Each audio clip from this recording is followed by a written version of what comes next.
Hey guys, John here with JK Conditioning, and in this video today we're going to go over how I set up in the bench press.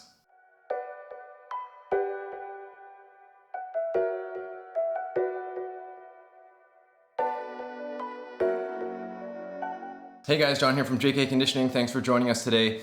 In this video, I thought I would go over how I set up in the bench press. You know, the exercise that people do on days that end in Y, or the exercise that is always performed on Monday and Tuesday and Wednesday and so on. Anyways, you get the point. So as you know, the setup with a exercise is imperative if you're gonna succeed in getting stronger or lifting more weight in the future. Now with the bench press, it's more than just pressing the bar off your chest and locking out your arms. There's a lot more things to think about, and when I coach this exercise in the gym and when I perform it myself, there's a certain checklist that I go through every time I bench press, even if it's a lightweight, a warm-up set, or if I'm attempting a max rep.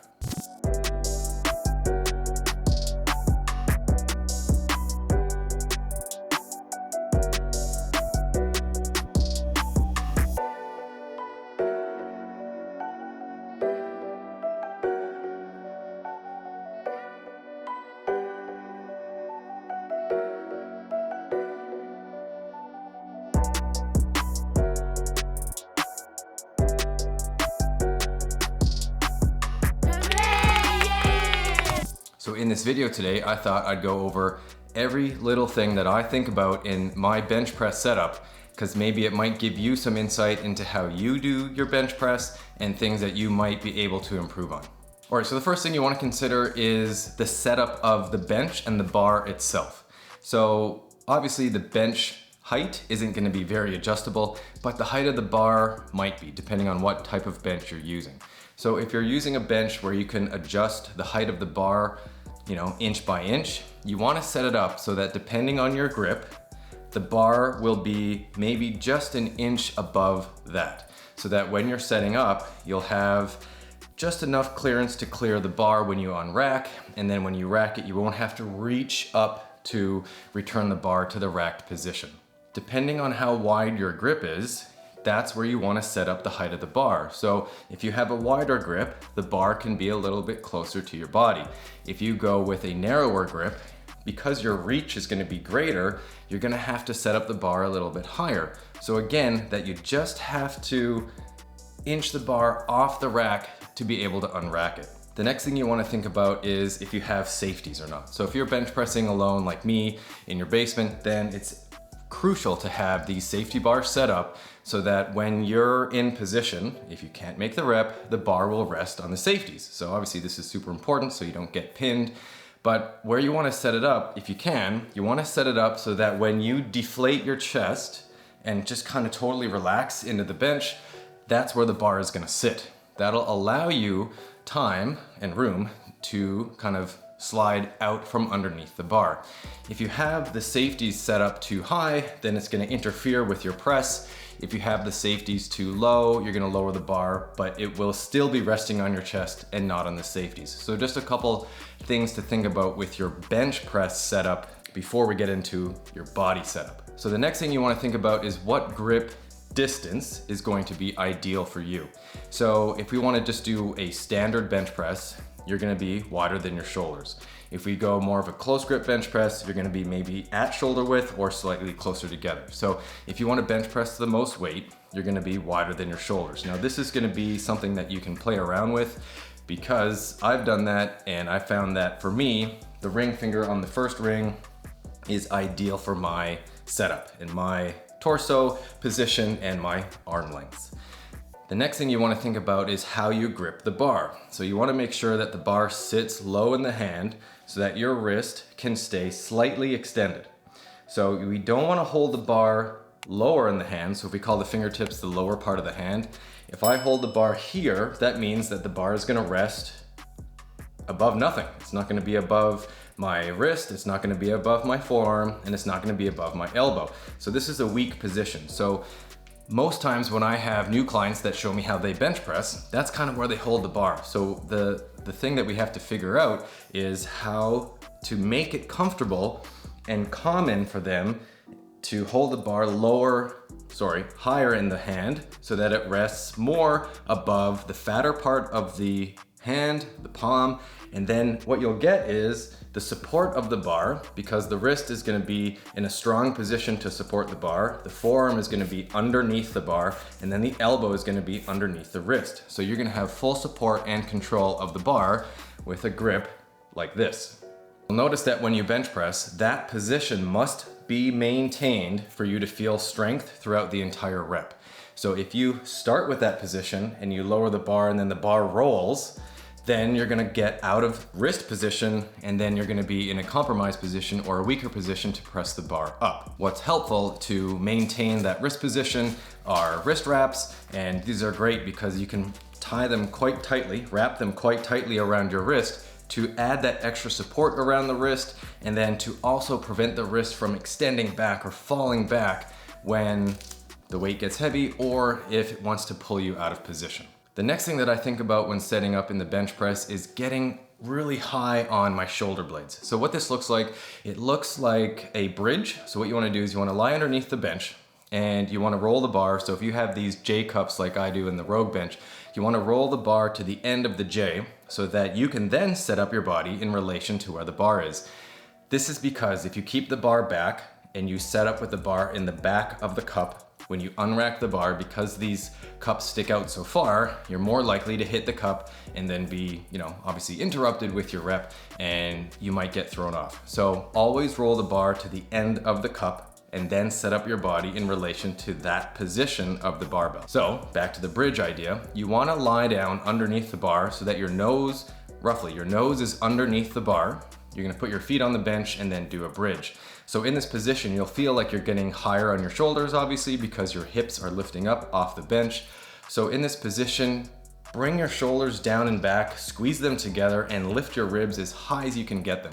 You're gonna notice pressure into the bench from your shoulder blades. So this is important because I want you to maintain this position after you take your feet off the bench. So you wanna stay as high in your shoulders as you can to keep the chest elevated to reduce the range of motion that the bar has to travel when you bench press. Another thing that you wanna think about when setting up with your body on the bench when you're in the bridge position, something that I like to think about is flatten your neck out into the bench and then get as high as you can on your shoulders.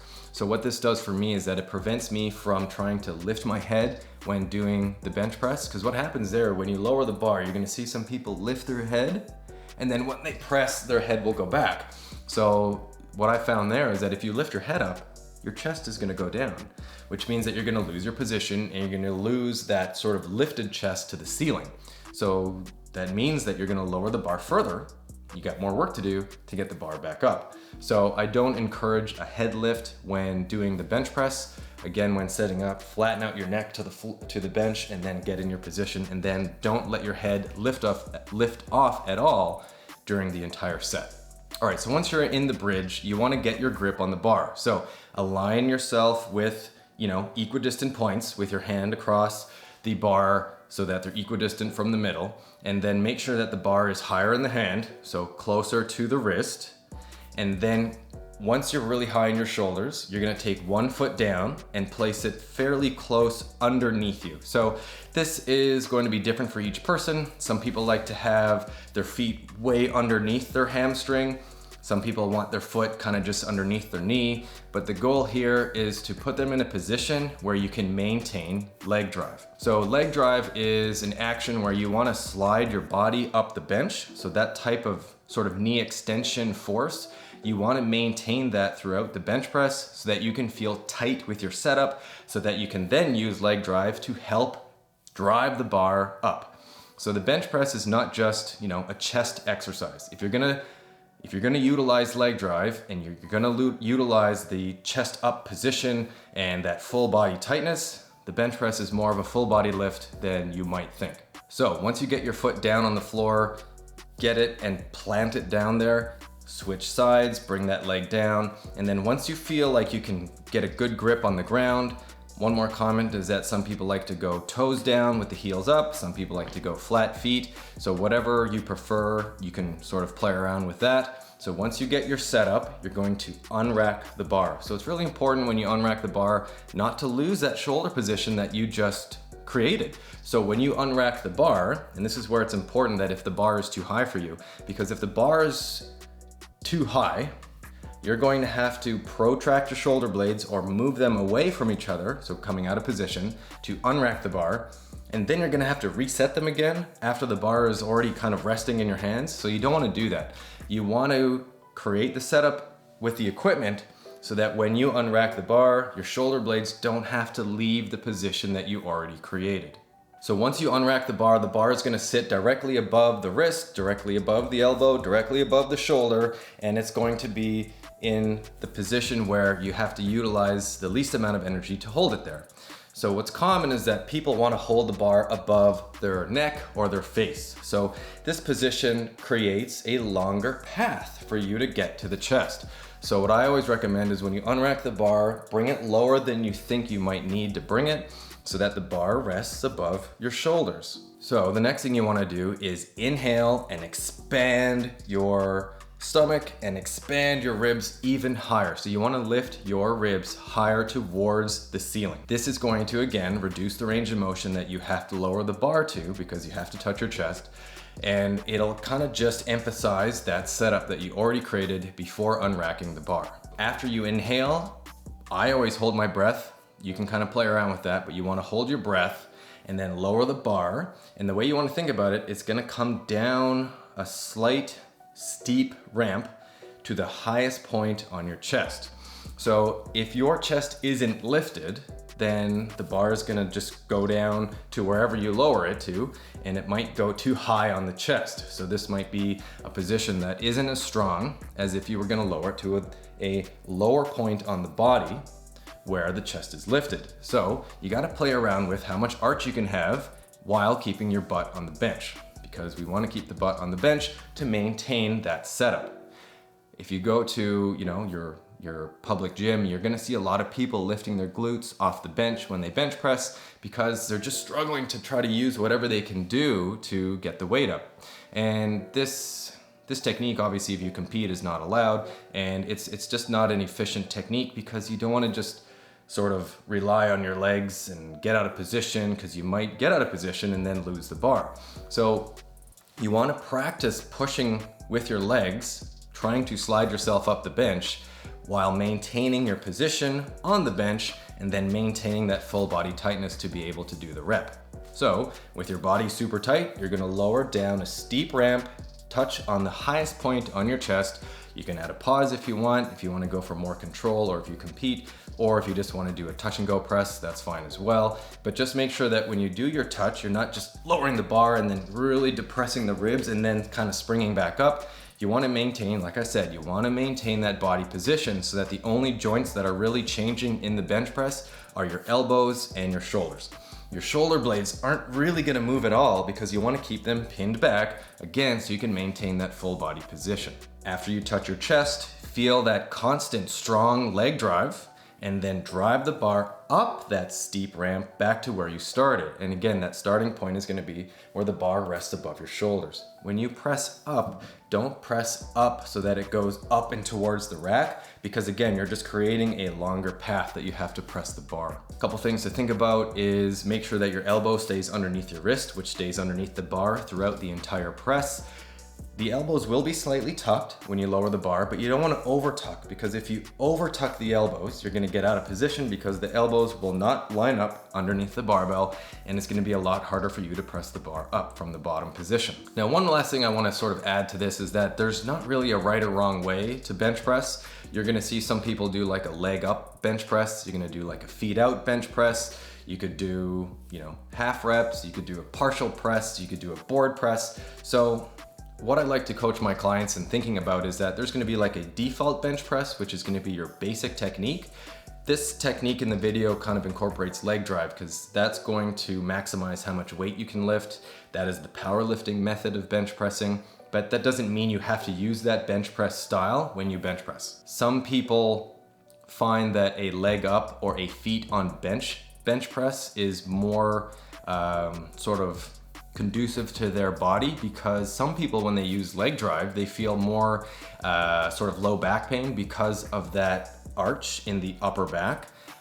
That is, well, it's not wrong, it's just the technique that works for them. So what they just have to realize is that they might not be able to lift as much weight as they could if they were using leg drive, but if that just suits their sort of their body and their back likes it better, then there's nothing wrong with doing a feet up bench press. But if you're powerlifting and you want to increase your bench press max, then maybe a leg up bench press would be an accessory style bench press to, again, the basic go-to style bench press where you would lift the most weight. So there you go. I hope that made some sense.